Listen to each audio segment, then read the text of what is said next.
First என்னென்ன car பாக்குறோம்? நான் ஃபர்ஸ்ட் வந்து பாத்தீங்கன்னா நம்ம ஜெயம் கார்ஸ்ல வந்து பாத்தீங்கன்னா ஒரு ஹுண்டாயில i20 ஆக்டிவ்னா 2015 மாடல் சிங்கிள் ஓனர் எஸ்எக்ஸ் வேரியன்ட்னா டீசல்ல டாப் மாடல் வண்டிங்கண்ணா. ஸோ வண்டியில டென்ட் ஸ்கிராச்சஸ் ரீப்ளேஸ்மெண்ட்லாம் எதுவுமே இல்லாம இன்ன வரைக்கும் ஒரு ரீபெயிண்ட் கூட ஆகாம பக்கா மெயின்டெனன்ஸோட வண்டி வந்து பாத்தீங்கன்னா யூஸ் பண்ணியிருக்காங்க. ஸோ டாப் அண்ட் டீசல்ங்கண்ணா.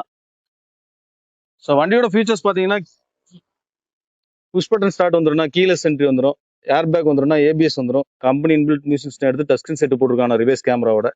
ஸோ சீட் கவர்லாம் நல்ல பிராண்டடா போட்டிருப்பாங்க. ஸோ i20 ஆக்டிவ்னாவே உங்களுக்கு சொல்ல வேணா ஒரு மினி எஸ்யூவி டைப்ல தான் வண்டியே இருக்கும். கண்டிப்பா. அது ஒரு டீசல் போர்டுலயே ஒரு வண்டி போடுவாங்க. ஆமா, நான் ஃப்ரீ ஸ்டைல்னு சொல்லிட்டு வரோம். அதே கான்செப்ட்ல தான் இருக்கும். நல்ல மைலேஜ் கொடுக்கும், பர்ஃபார்மன்ஸும் சரி மைலேஜ் சரி. ஸோ ஒரு 20ல இருந்து 22 வரையுமே கிளைம் பண்ணிக்கலாம் நான் மைலேஜ் பொறுத்த வரைக்கும்.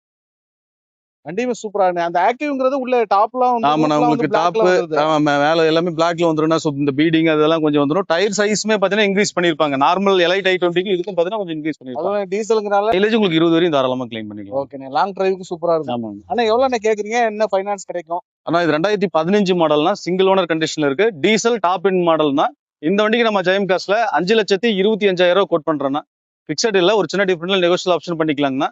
இந்த வண்டிக்கு ஒரு 50,000 டவுன் பேமெண்ட் இருந்தா ஆல் ஓவர் தமிழ்நாடு சிபில் நல்லா இருக்க பட்சத்துல லோன் ஆப்ஷன் பண்ணி கொடுத்துடலாங்க. ஓகே. அடுத்த வண்டி போயிருவோம்.